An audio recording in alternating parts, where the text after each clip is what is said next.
Welcome to Pigeon River Farm, doing farming right. I'm Robert Brown, the owner of Pigeon River Farm. Thank you for viewing. Well, good evening. In this episode, we're going to talk about a very exciting project that's come about. And what's going on here is I ended up receiving a sharing grant. It's called a SARE Grant.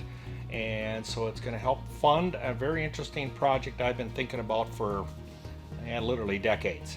And what it is going to be is we're going to take this Farmall M that I've had going on now for 30 years that is semi-modified with some features that have modernized with a 3-point hitch and power steering, live hydraulics, electronic ignition. And we are going to do is turn this into a hybrid. The hybrid technology is going to be very similar, if you're familiar with like the Toyota Prius. It's going to have a combination of the existing gas engine, and it's going to have an electric drive system. And I've discovered just how do you get power into an engine? You know, belt pulleys, all kinds of different options, but nothing really works. Well, on these older tractors built in that era, they had a belt pulley. That belt pulley was intended to take the horsepower of the tractor and convert it to energy in a belt that would run a remote device, thrashing machine, corn sheller, you name it. There was a variety of different items that they used. Well, it's also a way into the transmission.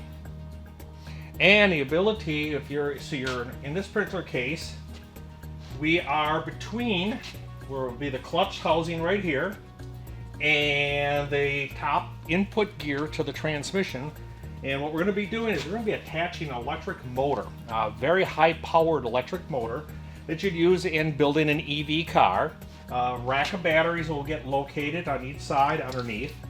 And what's going to happen here is I'm going to have the ability to run this both on conventional spark ignition engine, and I'll also be able to run it with the electric drive.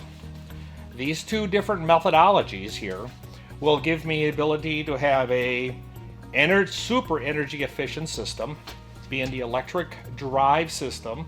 I've got a large solar array on top of the shop here, so during the summer months I'll be able to charge it just off the solar energy and utilize it. But if I run low on batteries, I run low on horsepower, whatever it may be, I can simply start the gas engine up.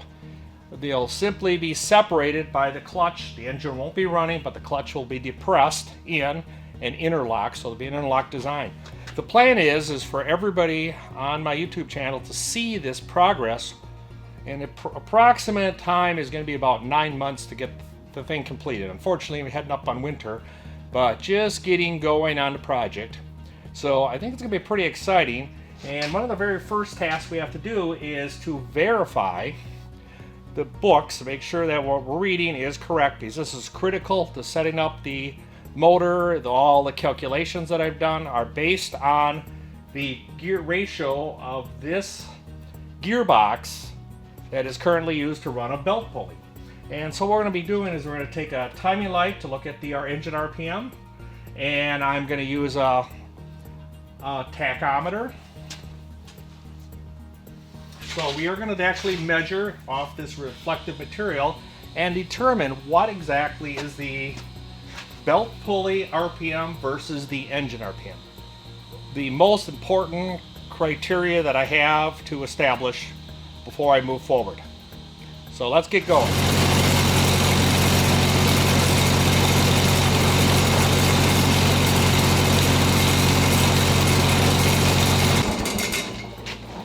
Okay, now with this information, I'm going to go on and get on the computer.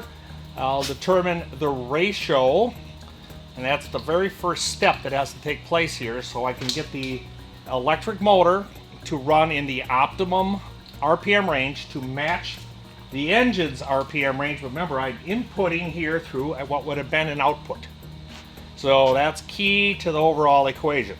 So this is able to take the horsepower, so there's no concern with that. And it's going to have, put a plate in here.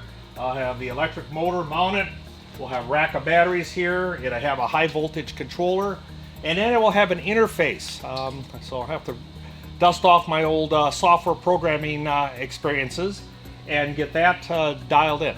So I'll have regular videos on this coming up over the months, and we may even do some YouTube live as we have a crew of people here working on this. So I thank you so very much for your time, and have a most wonderful evening.